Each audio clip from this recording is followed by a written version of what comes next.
Internet fans, Ryan Perry here, Simple Biz Support. Today is July 6th. It is our first Social Media Wednesday podcast in the second half of 2016. And I have Sarah Giametti with Pravaro Marketing. And Sarah, we have a very special episode this week. We do. It's a very special episode. It is surprisingly our 100th episode of doing this.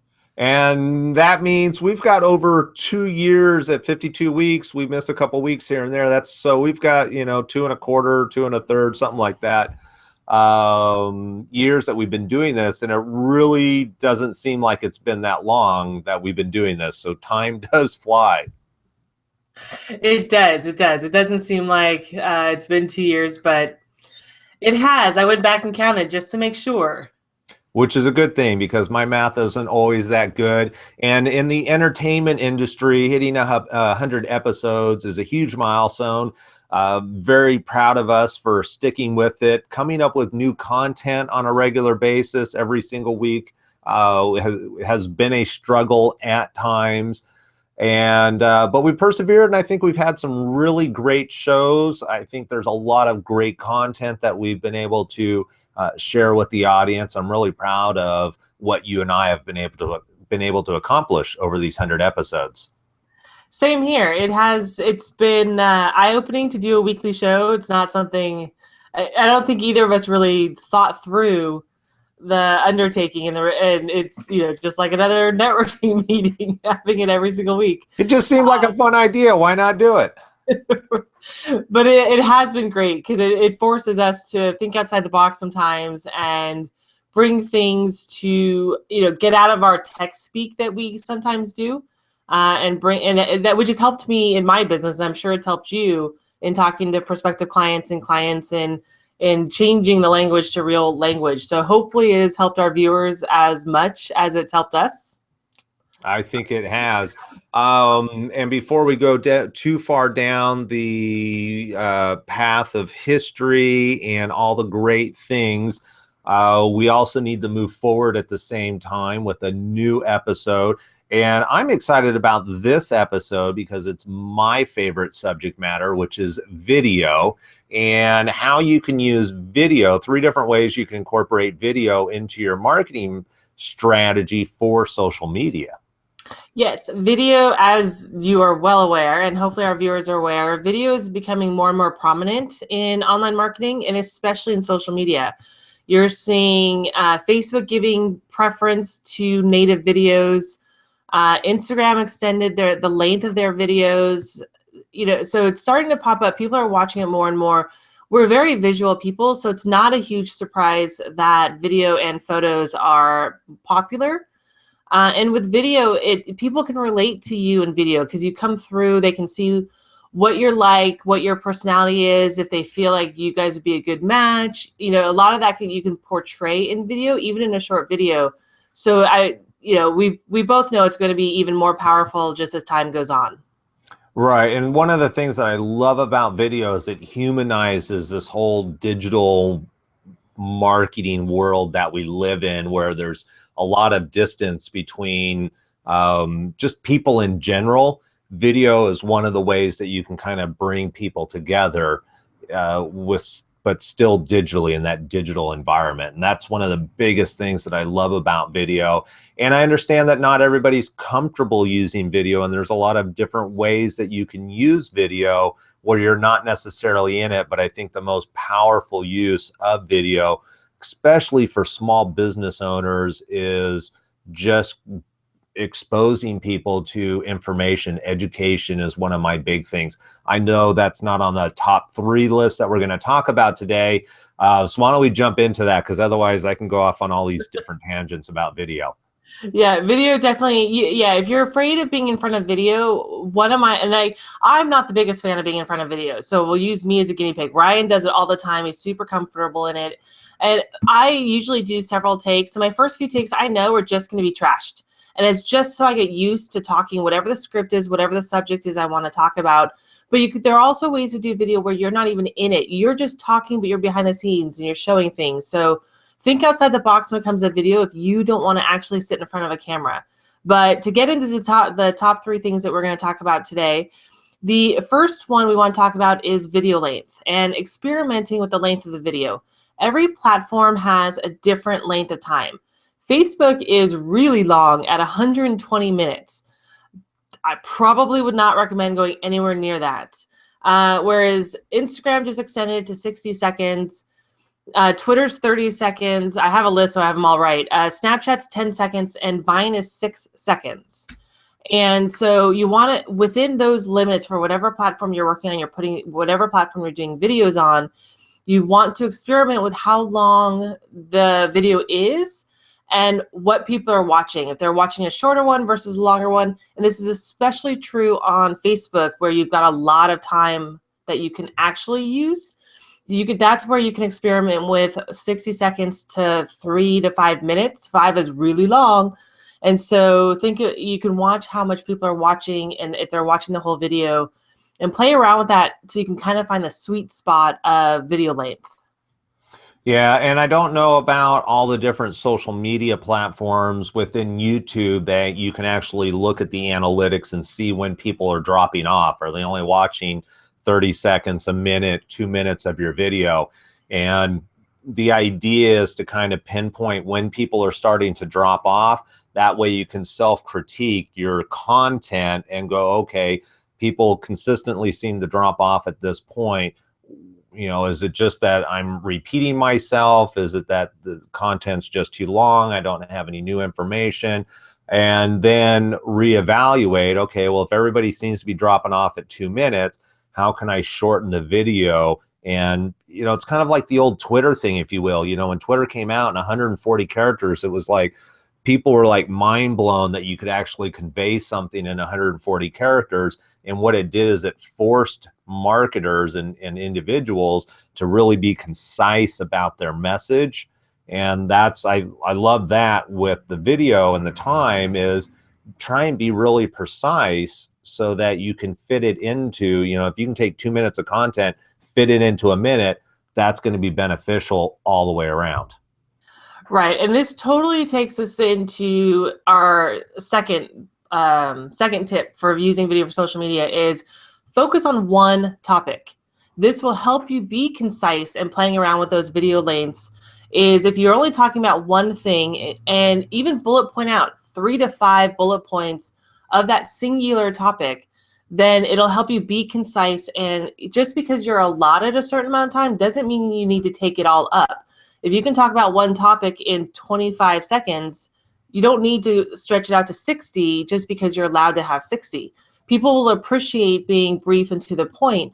And also, by keeping it to one topic, that other topic you were going to talk about is your second video. So now you have additional content.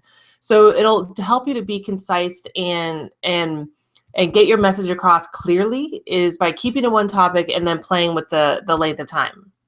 Right. And a couple of things I'd like to add on to that. One is that a lot of business owners, we get caught up in the metrics. You know, how many visitors do I have? How many people like my stuff? How many people shared my stuff? And when it gets to videos, it's how many views do I have?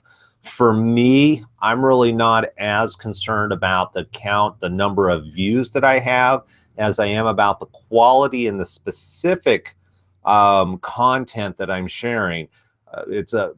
My big thing when it comes to marketing is how can we relate to one person? The more relatable I can be to that one person, the more likely they're going to be to convert. And so for me, the number one number that I'm looking at is conversion. So if instead of making one video that talks about, let's use a dentist as an example in teeth whitening, if you only make one video that talks about all the different things you could talk about with teeth whitening, one, it's going to be terribly long because there's so many different things you could talk about when it comes to teeth whitening. Number two, it's really not relevant to one person. You're making it relevant to everybody. And if you're going to talk about what's relevant to me 5 minutes into the video, I'm going to be bored and left. And then number three that you mentioned on is if I just create this one big video, I don't have anything else to talk about. So be very relevant to one specific person, you know, that persona. We've talked about personas in the past, and just discuss their one issue that they have and do it, not so wide, but very deep with knowledge. And if that deep knowledge only goes 2 minutes, great. If it goes 5 minutes, but it's relevant and deep knowledge, then go 5 minutes. And again, play with it a little bit to see where that sweet spot is with time. And then I had another thought and I lost it. So you're going to have to take over. If one thing is, if your video is over those time limits, YouTube doesn't have, I don't know, does YouTube have a time limit? They do. When you first start out, it's 15 minutes. And then once you create some credibility, you can go beyond 15 minutes, but I'm not sure. I don't know where it caps out at. So, but most of you are not going to do a 15-minute video, especially not when you start out. So if you do happen to be over the time limits of, say, Instagram and Twitter, well, Instagram, you can't share links unless you can in your profile, but on Twitter, you can share the link and just link it over to your YouTube channel. So there are ways to work around it to some extent. Facebook, you can still upload a 5-minute video. But again, you can also play around with linking out to YouTube or native in Facebook. So there's ways to work around if your video ends up being a little bit longer than the length allotted for the platform that you're working on. Yeah, definitely. And we've only got a couple minutes left. So number 3 is something that's relatively new. I see a lot of the big companies, social media wise. I've been following a few people. Gary Vee is really into it. Frank Kearns just started a couple of weeks ago, and that is Facebook Live and using live feed in order to get out in front of people. Right, and it's not just Facebook. Facebook's the big one that people are really getting to notice, but there are other live broadcasting platforms. Periscope, which is connected to Twitter. Blab, Hangout. You can do live hangouts. Blab, we played around with Blab for a while for this show.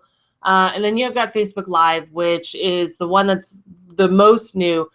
But there was a study done recently, and I'm not sure if they included Facebook Live in that because it is relatively new, but the study was saying that people spend 3 times more time watching live broadcasts than they do pre-recorded videos.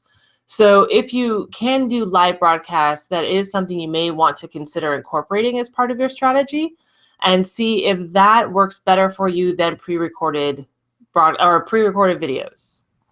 Yeah, definitely. And the live is kind of interesting because I think about it, just even sporting events, you can record something on a DVR, but for some reason, in the brain, it's just not the same when you're watching a recording, knowing that something's already done and happened versus it's live now watching it. It just seems more engaging, exciting, more real, if you will, for whatever reason. So I think live video is definitely going to be a major player in the future, which kind of comes back to the beginning of the conversation, which is you don't have to be in all your videos, but you might need to be in some of your videos, especially if you're going to go live.